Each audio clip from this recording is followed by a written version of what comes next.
Di pertemuan ke berapa ini? 13 ya? 14. Kita ngomongkan tentang respon masyarakat terhadap public-private partnership. Nah, bentuk dari respon masyarakat ketika ada kemitraan dari swasta, ya, itu pertama ada transparansi dan akuntabilitas. Apa maksudnya? Jika proyek kemitraan swasta dilaksanakan dengan transparan dan akuntabel, masyarakat akan memiliki kecenderungan untuk memberikan respon secara positif. Jadi ketika ada bentuk-bentuk kemitraan, ya, dan kemudian dari pihak swasta ataupun dari pihak pemerintah mau bersikap transparan ataupun akuntabel, maka masyarakat akan memiliki respon yang positif. Entah bentuknya itu mendukung, mendorong, atau apapun lah. Artinya bersikap positif. Dan kemudian menaruh kepercayaan. Yang kedua, manfaat sosial ekonomi. Apa maksudnya? Jika kemitraan swasta menghasilkan manfaat yang nyata bagi masyarakat, seperti penciptaan lapangan pekerjaan, peningkatan infrastruktur, atau penyediaan layanan publik, sama, respon mereka juga akan memiliki kecenderungan positif. Itu bisa kalian buktikan nanti. Jadi ketika ada di suatu daerah atau suatu tempat, ketika di situ terjadi proses sosial ekonomi yang dibentuk oleh industri, baik itu penyediaan lapangan pekerjaan, infrastruktur yang mungkin lebih baik, dan penyediaan yang lain lah, yang bersifat sosial ekonomi, respon masyarakat cenderung akan positif. Nah, kemudian akan sedikit mengabaikan beberapa masalah-masalah yang tidak terlalu besar. Karena apa? Mereka akan berhadapan dengan kelompok besar yang mendukung itu tadi, yang menyatakan positif tadi. Yang ketiga, konsultasi publik. Maksudnya, jika pemerintah atau pihak swasta melibatkan masyarakat dalam proses pengambilan keputusan melalui konsultasi publik, respon masyarakat bisa lebih positif karena merasa dihargai dan didengar. Artinya, ketika terjadi katakanlah pendirian industri, pendirian pabrik atau apapun itu, atau tidak harus pendirian ya, tapi ada hal-hal yang berkaitan antara pemerintah dan swasta itu, kemudian masyarakat dilibatkan, tidak harus masyarakat secara semuanya ya, bisa jadi tokoh masyarakat dilibatkan sebagai wakil dari warga, dan seterusnya. Nah, maka bentuk hadirnya mereka atau undangnya mereka untuk saling merespon berbagai kondisi yang ada itu akan menyatakan sisi positifnya. Nanti bisa kalian buktikan ketika tidak ada keterlibatan masyarakat. Artinya hanya pemerintah sama swasta yang hanya mengambil keputusan di antara keduanya. Tiba-tiba ada masyarakat kan otomatis yang paling dekat dengan resiko itu kan. Nah, maka dia akan menuai protes dan seterusnya. Kami kok tidak dilibatkan, kami kok begini dan seterusnya. Gemuruhlah komentar-komentar dan seterusnya itu. Berbeda halnya dengan mereka dihadirkan, diajak rapat, diajak koordinasi, nah, nanti akan berbeda responnya. Yang keempat ada isu lingkungan. Jika proyek kemitraan swasta menimbulkan kekhawatiran terhadap dampak lingkungan, masyarakat cenderung memberi respon negatif. Oleh karena itu, penerapan praktek ramah lingkungan dapat meningkatkan dukungan masyarakat. Artinya, ketika pendirian usaha atau pendirian industri dan seterusnya, maka ngomong aja. Maka ketika terjadi isu-isu negatif atau isu-isu lingkungan yang tidak mendukung, ya, maka responnya cenderung negatif. Nah, itu bisa dibuktikan dengan misalnya pembangunan industri tidak mementingkan masalah AMDAL, tidak mementingkan masalah resiko polusi limbah dan macam-macamnya. Atau ketika proyek itu adalah proyek bangunan di dekat bukit atau dekat gunung, dia tidak memperhatikan masalah ya bencana ataupun penanaman kembali, penghijauan kembali dan macam-macamnya. Atau ketika misalnya kayak tambang yang mestinya harus direklamasi, tidak terjadi reklamasi. Nah, itu artinya isu-isu lingkungan yang dianggap merugikan masyarakat sehingga masyarakat akan memberikan respon yang negatif. Berbeda dengan misalnya dia punya perhatian. Misalnya sudah jelas bahwa perusahaan atau industri itu rentan terhadap limbah B3. Tahu kan limbah B3? Bukan, limbah B3 itu limbah yang berbahaya. Kayak misal hasil dari bahan mentah dari karet atau dan seterusnya ya lah, yang artinya dianggap berbahaya. Dihirup ya berbahaya tiap hari ya. Nah, pengaruh polusi itu. Nah, ketika itu bisa dikurangi dengan berbagai cara energi apapun ya, maka responnya akan menjadi positif. Atau misalnya menaikkan cerobong asap atau mengalihkan limbah yang biasanya melewati sungai atau apa, entah dibentukkan apalah begitu. Nah, itu maka akan mendapatkan respon yang lebih positif dibandingkan yang pertama tadi. Yang kelima, partisipasi masyarakat. Maksudnya tingkat partisipasi masyarakat dalam proyek dapat mempengaruhi respon. Jika masyarakat merasa terlibat dan memiliki pengaruh dalam keputusan, kemungkinan besar akan mendukung. Ini kelanjutan dari yang nomor 3, bentuk partisipasi masyarakat. Jadi partisipasi itu bisa hadir karena mereka dilibatkan, bukan karena meminta-minta. Ya. Ada yang sifatnya sukarela.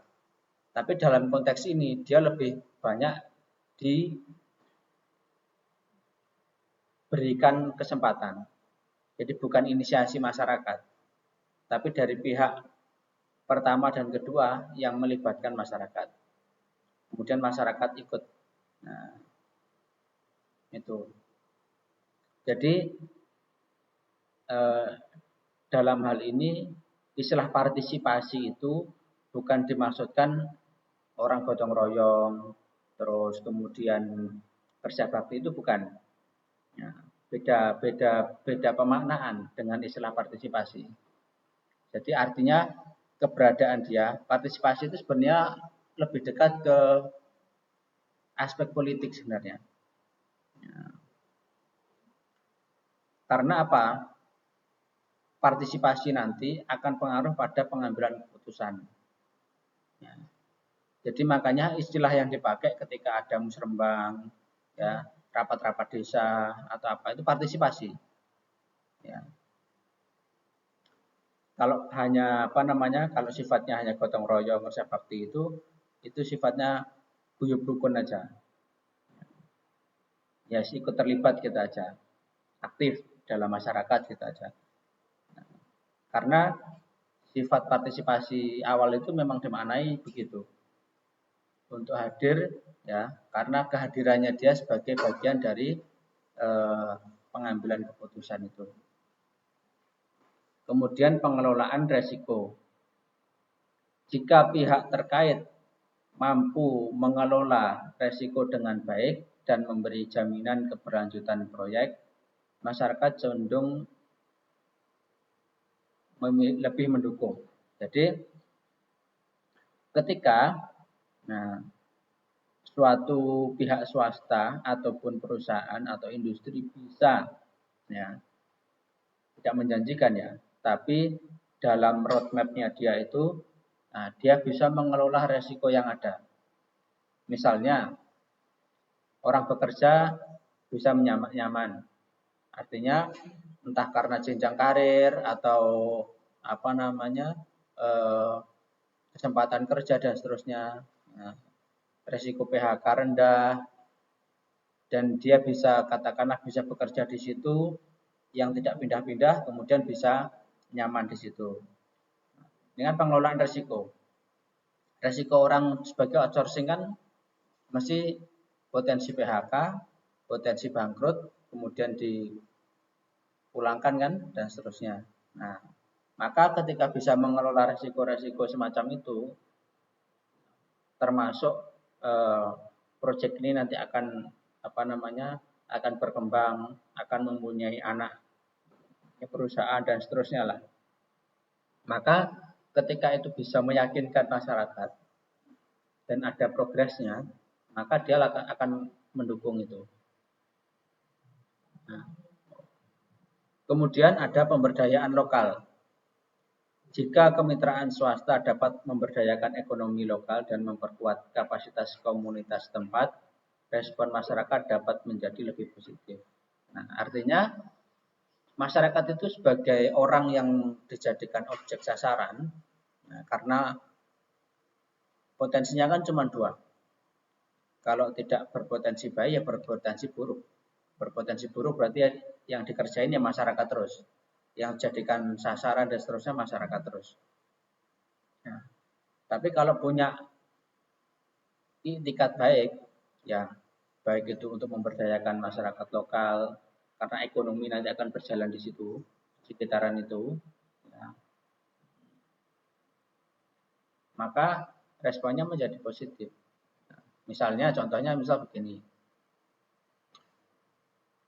perusahaan dia punya karyawan. Karyawan ini mendapatkan jatah makan siang misalnya. Maka misalnya karyawannya misalnya 500. Di sini ada warga. Nah, digilir misalnya. 100 buat makanan. Ini kan memberdayakan. Sehingga makanan yang diambil itu ya dari warga ini. Nah, atau hal apalah itu. Nah, maka proses pemberdayaan lokal di sekitar itu akan berjalan. Dia tentu akan responsif terhadap perusahaan yang ada di sekitarnya itu. Karena dianggap bisa meningkatkan taraf ekonomi dan sejenisnya. Yang ke-8, keadilan sosial. Masyarakat akan merespon secara positif jika kemitraan swasta mampu mengurangi kesenjangan sosial dan memberikan akses yang lebih adil terhadap peluang dan manfaat ekonomi. Artinya, adanya protes, demo, dan seterusnya itu karena dianggap ketidaksesuaian antara hak dan kewajiban kerja dari selama dia bekerja di situ. Bisa karena faktor tekanan kerja,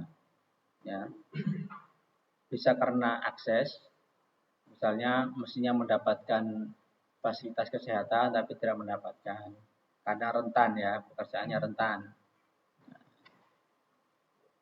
dan sejenisnya. Kemudian yang ke-9, fleksibilitas dan inovasi. Jika kemitraan swasta mendorong inovasi dan fleksibilitas dalam penyediaan layanan atau pembangunan infrastruktur, kali ini mendapatkan dukungan positif dari masyarakat. Nah,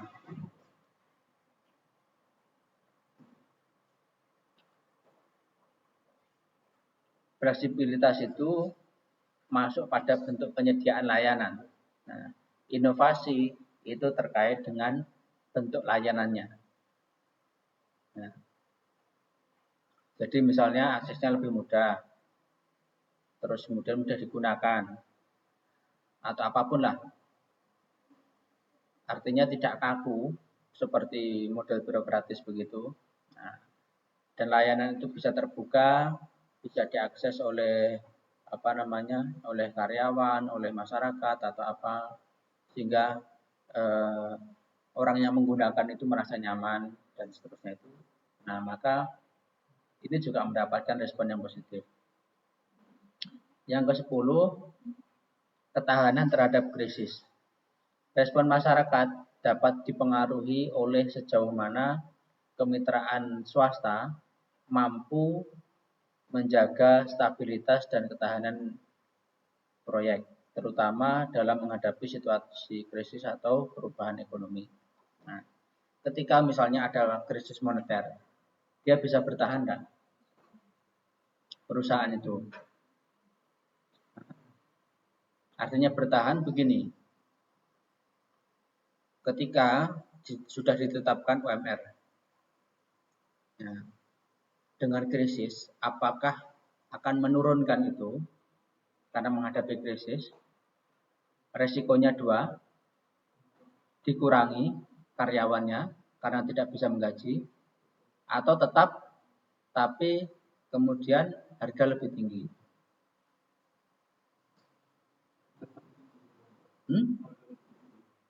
Misalnya, perusahaan apa misalnya? Perusahaan besi misal, yang semula harganya 1 meter, bisa 50.000 misal, bisa jadi oleh perusahaan dinaikkan menjadi 70.000. Tapi terjadi kelangkaan karena masyarakat nggak bisa beli, krisis, nggak punya uang. Di antara beberapa resiko terhadap krisis tadi itu, yang diambil ya kadang yang pertama, mengurangi jumlah tenaga kerja. Karena kalau mengurangi penghasilan, nah berapa yang mau protes? Mereka tidak peduli krisis atau enggak, ceklah. Para buruh-buruh itu kadang mokong. Nah, dia pengen haknya tetap. Nah, jadi tidak memahami situasi krisis-krisis itu. Krisis itu kan urusanmu. Bagaimana kamu mengelola? Yang jelas saya 1 bulan ya harus gaji UMR. Kan begitu. Nah, kalau turun 100 saja misalnya. Nantilah protes berjilid-jilid. Nah, jadi memahami bentuk krisis-krisis yang ada ini, nah ini juga penting. Karena tadi itu, karena pertama proses pelibatan masyarakat tadi itu. Nah ini hampir mirip dengan yang poin yang ini tadi, pemberdayaan masyarakat lokal, tapi pada ini konteksnya adalah bagaimana meningkatkan UMKM. Ya. Jadi bisa jadi dia menempatkan satu kayak modelnya kayak ini. Modelnya kayak sifatnya partnership miliknya Gudang Garam atau miliknya Sampurna di toko-toko kelontong. Ya, kan ada kan di GSP atau SRC. Nah, itu milik mereka. Jadi akhirnya apa? UMKM dalam bentuk toko kelontong itu akhirnya berjalan. Nah, itu. Atau bisa juga bentuk pelatihan keterampilan kerjasama dengan beberapa lembaga kursus misalnya. Itu. Yang terakhir, pemenuhan kebutuhan dasar. Jika proyek kemitraan swasta dapat memenuhi kebutuhan dasar masyarakat seperti kesehatan, pendidikan, dan sanitasi, respon masyarakat kemungkinan besar akan positif. Artinya, dari kesemuanya, respon positif itu juga menguntungkan bagi masyarakat. Tidak melulu masyarakat menjadi korban. Gitu. Sebenarnya, adanya dinamika konflik dengan masyarakat itu sebenarnya yang terakhir ini, pemenuhan kebutuhan dasarnya tidak terpenuhi. Kamu bisa cek berbagai dinamika protes-protes itu karena kebutuhan dasarnya tidak terpenuhi. Nah, misalnya ada pendirian pabrik, masalah AMDAL, masalah tempatnya tidak sesuai, itu kan sebenarnya kan hanya bumbu-bumbu saja. Tapi yang sebenarnya poin pertama adalah masalah kesehatan. Ketika misalnya kamu tiap hari menghirup udara kotor sejak bangun pagi, apa responmu?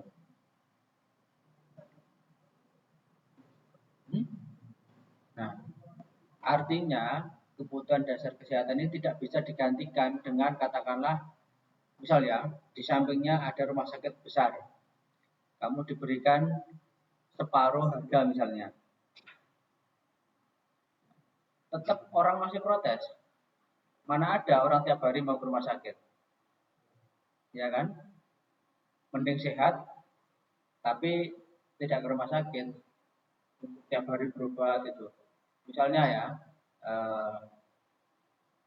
kamu disupport, katakanlah misalnya diberilah fasilitas, tapi tiap hari diare misalnya, mau? Hah? Nah, masyarakat di situ dipekerjakan, otomatis kan dapat gaji kan dari perusahaan. Tapi kan apa namanya, bau limbah dan seterusnya tidak bisa dihilangin. Hah? Ya bertahan karena tidak ada pilihan lain. Belum tentu diterima di tempat lain. Karena di situ dapat tempat kan begitu. Nah, pendidikan itu sebenarnya bukan hal yang apa ya, ya ini faktor kedua lah sebenarnya pendidikan itu. Kesehatan, sanitasi itu, nah, itu yang penting. Nah, karena hal-hal pemenuhan kebutuhan dasar itu menjadi hal yang urgent ketika menghadapi berbagai dinamika yang ada itu. Nah,